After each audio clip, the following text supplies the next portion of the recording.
The practical aspects of dealing with fear. When I am afraid of something, what I do is I come up as close to it as I can, and I sit with it.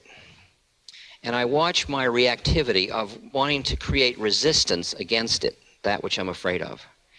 And I allow that myself to notice the resistance and keep softening about it by bringing to mind that which I fear, and keep doing like this to it, which is like embracing it into myself rather than because the resistance against something exacerbates the fear.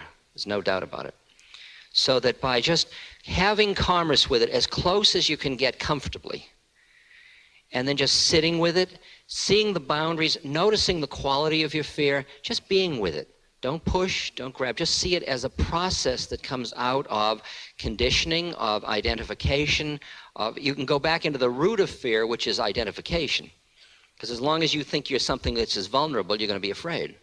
So if you're going to get rid of the root cause of the fear, the work is to work spiritually on yourself, not to deal with the fear directly. That's just a symptom of the faulty identification. So you work on the identification. But in the meantime, when you want to use the fear itself to awaken, go close to it and sit with it and just play with the edge of it. Play with the edge of it.